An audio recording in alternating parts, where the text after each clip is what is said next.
স্নেহের ছাত্রীরা, এর আগের ভিডিওটাতে আফ্রিকা মহাদেশের কিছু অংশের প্রশ্নোত্তর আলোচনা করা হয়েছে।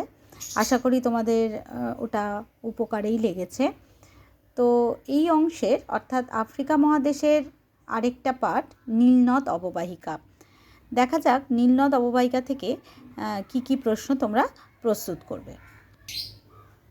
এখানে দেখা যাচ্ছে আফ্রিকা মহাদেশটা চ্যাপ্টার নাম্বার 10 এর 3টে ভাগ। একটা আফ্রিকা মহাদেশ, যার আরেকটা অংশ রয়েছে নীলনদ অববাহিকা, যেটা শুরু হচ্ছে পেজ নাম্বার 112 থেকে। তো এই নীলনদ অববাহিকার যে প্রশ্নগুলো তোমরা করবে সেগুলো একটু আমি দেখিয়ে দিচ্ছি। নীলনদ অববাহিকা থেকে মোটামুটি 9টা প্রশ্ন তোমাদের এখানে করতে হবে, যেগুলো খুবই ইম্পর্ট্যান্ট। এবং এই প্রশ্নের উত্তরগুলো বইতে কোথায় আছে চলো একটু দাগ দিয়ে নেওয়া যাক। প্রথম প্রশ্ন দেওয়া আছে মিশরকে নীলনদের দান বলা হয় কেন। এর উত্তরটা পেজ নাম্বার 112 দেখো ব্র্যাকেট করে দিয়েছে, এই অংশটা হবে। তোমরা আগে প্রশ্নগুলো লিখে নিও এখান থেকে, তারপরে বইতে আগে দাগ দিয়ে নেবে। দেওয়ার ফলে তোমাদের পড়াটা সুবিধাজনকও হবে আর সহজ বোধগম্য হবে। পেজ নাম্বার 113তে আছে 2 নম্বর। তবে এখানে খেয়াল রাখতে হবে এটা নিচ থেকে উপরের দিকে পড়তে হবে বা লিখতে হবে।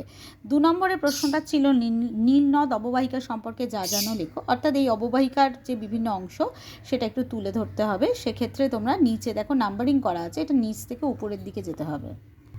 এবার আসছে 3 নম্বর প্রশ্ন, ইজিপশিয়ান কটন। দেখো দাগ দেওয়া আছে পেজ 114, 4 আছে এখানে, 5 এবং 6। এখানে একটা কথা বলে রাখি, নীলনদের উপর তৈরি করা 2টো বাঁধের নাম বলা হয়েছে।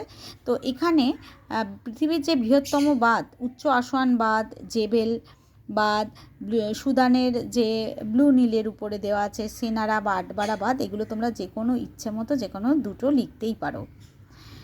এই গেল পেজ 114। পেজ 115তে আছে বহুমুখী নদী পরিকল্পনার উদ্দেশ্যগুলো পয়েন্ট করা আছে। এখানে দেখাই যাচ্ছে, এটা ছক করে দেওয়া আছে, তোমরা এই পয়েন্টগুলো লিখবে। আর লাস্ট 9 নম্বর প্রশ্নে আছে মিশরের রাজধানী। একদম নিচে যাও, দেখবে বইয়ের মিশরের রাজধানী হচ্ছে কায়রো, যেটা এখানকার গুরুত্বপূর্ণ শহর ও বাণিজ্য কেন্দ্র। এই হলো নীলনদ অববাহিকা সম্পর্কে আলোচনা। এবার এখানে যদি তোমাদের কোনো অসুবিধা থেকে থাকে অবশ্যই আমাকে কমেন্টে জানাবে, বা যদি ঠিক লাগে তাহলে সেক্ষেত্রে কোন অংশটা আরেকবার বললে ভালো হয় বা ভিডিও করলে ভালো হয় সেটা অবশ্যই তোমরা জানাবে। আজ এই পর্যন্তই, ধন্যবাদ।